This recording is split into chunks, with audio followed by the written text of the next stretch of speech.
Good morning, চলে এলাম নতুন একটি ব্লগ নিয়ে। আজকে হচ্ছে রবিবারের সকালবেলা ঘুম থেকে উঠে আগে দেখছিলাম আমার মেহেন্দিটা কীরকম কালার হয়েছে। যেহেতু আগের দিন বিকেলবেলা পড়েছি, তো সারা রাত এভাবেই ছিল। মানে হ্যাঁ, হাতে কিন্তু জল দিয়ে ধুয়েছিলাম, তারপরে আর কি পুরোটা উঠাইনি।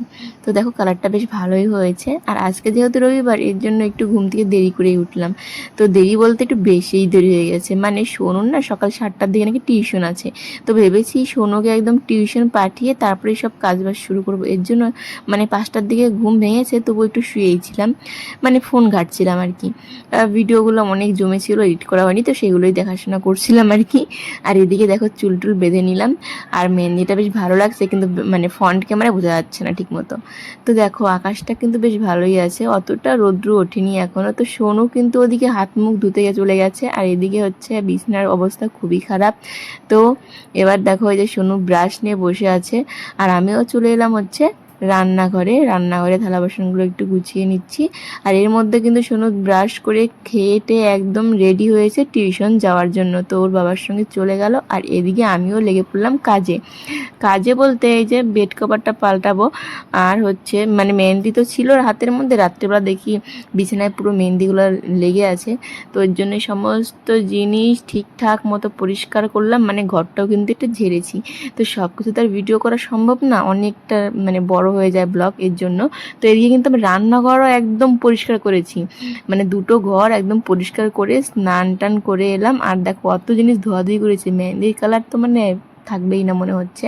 আর এই যে সব কিছু মেলেও দিয়েছি। আর এখন আমার সব থেকে বড় কাজ সেটা হচ্ছে পুজো করা। তো দেখো এই জবা ফুলটাতে কত পিঁপড়ে ধরেছে, এই জন্য ফুলটা ভালো মতো বড়ই হয়নি। তো এই দিদিদের গাছে একটা ফুল দেখলাম, তো ওই ফুলটাও নিয়ে নিলাম। ওদের গাছের ফুলগুলো দেখো কত বড় বড় পাপড়ি, আর আমাদের এগুলো কত ছোট ছোট। প্রথমের গুলো বড় ছিল, এখন আর বড় হচ্ছে না, ছোট ছোট। আর দেখো হাতে মেহেন্দি আছে বলে কত সুন্দর লাগছে, হাতটা দেখতে একদম নতুন বউর মতো লাগছে, তাই না? আর এদিকে দেখো আমাদের সাদা ফুল গাছে অনেক ফুল ফুটেছে। বেশি বৃষ্টি হলেও না ফুল হয় না, আবার মানে না হলেও আবার হয় না। তো এদিকে দেখো আমি এখন যে পুজো করে নিচ্ছি। আজকে তোমাদের সাথে একটা কথা শেয়ার করছি, সেটা হচ্ছে তোমরা যাদের ধরো শাশুড়ি আছে, তা অনেকেই ভাবো যে শাশুড়ি না থাকলে ভালো, কিন্তু যাদের নেই মানে আমি বুঝি শাশুড়ি থাকাটা কতটা দরকার। যেমন আজকে দেখো আমি কিন্তু 3টে ঘরই মোটামুটি পরিষ্কার করে জামা কাপড় ধোয়াধি করে স্নান করে এই যে পুজো দিলাম, ঠিক আছে। সব কিছু ব্লগে মানে দেখানো সম্ভব হয়নি যদিও। তবে এখন কিন্তু বাজে হচ্ছে সকাল 11:30টার মতো। আর এত পরিমাণে খিদে হয়ে গেছিলো কি বলবো। রান্না বান্না কিন্তু কিচ্ছু হয়নি, এই মাত্র ভাত বসিয়ে দিলাম। এবার বলছে শাশুড়ির কথাটা কেন বলছি, যদি আজকে আমার শাশুড়ি থাকতো তাহলে হয়তো একটু হলেও এই রান্নাঘরের দিকটা দেখতো। আমি সব কিছু পরিষ্কার পরিচ্ছন্ন করে স্নান পুজো করতে করতে হয়তো তার ভাতটা রান্না হয়ে যেত। তো এর জন্যই বলি শাশুড়ি না থাকে কতটা কষ্ট শুধু যার নেই সেই জানে।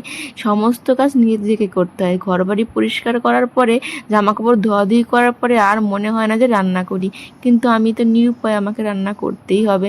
আর আজকে রবিবার, তো সোনুর বাবা বলেছিল মাছ না মাংস আনবে, আমি দুটোর একটাও আনতে বলিনি, কারণ আমি আজকে সোয়াবিন খাবো। পরের দিন যেহেতু সোমবার, এর জন্যই আমি আজকে মানে মাছ মাংস খাবো না। তো রান্না হয়ে গেছে, তখন ওই 2টো বাজতে চলছে। আর এত খিদে পেয়ে গেছিলো, চোখগুলো দেখো কেমন মানে ভিতরে ঢুকে গেছে, একটা ব্যাপার এরকম হয়ে গেছে। প্রচণ্ড পরিমাণে খিদে পেয়ে গেছিলো। যদিও সকালে অল্প একটু আমমুড়ি খেয়েছিলাম সোনুকে যখন মানে পাঠিয়েছিলাম, তো ওই সোনুর থেকেই আর কি খেয়েছিলাম। ও তো দিদুন বাড়িতে আছে, আর এদিকে আমি সারাদিন ভরে এত কাজকর্ম করলাম। তো খেয়েটে ঘরে যেয়ে আমি আলমারিটা একটু খুলেছি, এটা দরকারে ব্যাস দেখি আমার কুর্তি পুরো ঢিপগুলো একদম মানে একটার উপর একটা পড়ে গেছে। তো রেস্ট আর নেই জীবনে।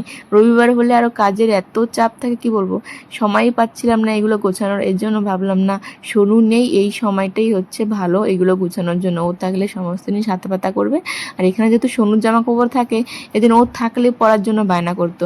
তো এই কারণে আজকেই ভাবলাম যে যেহেতু সোনু ওই বাড়িতে আছে, এই সুযোগে আমি এগুলো পরিষ্কার মানে গুছিয়ে নিই। আর দেখো এই যে শাড়ি দিয়ে এই মানে চুড়িদারটা বানিয়েছিলাম, সেই একটা ভিডিও করেছি, মানে কয়েকটা ভিডিও করেছিলাম একদিন পরে, আর সময়ই হয়নি পরার। তো এই সব পাহাড়ের ঢিপ দেখতে পারছো, সব দেখো ঠিকঠাক মতো গুছিয়ে নিলাম। কুর্তি, ওইদিকে প্যান্ট, এদিকে ওড়না। আর এগুলো বেশিরভাগটাই কিন্তু আমি নিজে কিনেছি লক্ষ্মীর ভাণ্ডারের টাকা দিয়ে। সত্যি বলতে লক্ষ্মীর ভাণ্ডার না হলে এত জিনিস আমার কেনা হতো না। তো দেখো এখন সমস্ত জিনিস গুছিয়ে নিলাম। আর এই যে সোনুর এই জামাটা সোনুর মানি বার্থডেতে দিয়েছিল, এই হাতা লাগাচ্ছিলাম, অর্ধেকটা লাগিয়েছি, পুরোটা লাগানোও হয়নি। ভাবছিলাম এটা করব, কিন্তু তারপরে দেখি 3টা বাজে, আমি আর দাঁড়িয়েই থাকতে পারছিলাম না কোমরের ব্যথায়। সকাল থেকে এতটা খাটনি হয়েছে শরীরের উপর দিয়ে, এর জন্য ভাবলাম অন্য দিনই করবো। তো চলো, এভাবেই কাটলো আজকে আমার দিনটা। তোমাদের কেমন লাগলো অবশ্যই কমেন্ট করে জানিও, ভালো লাগলে লাইক করে দিও।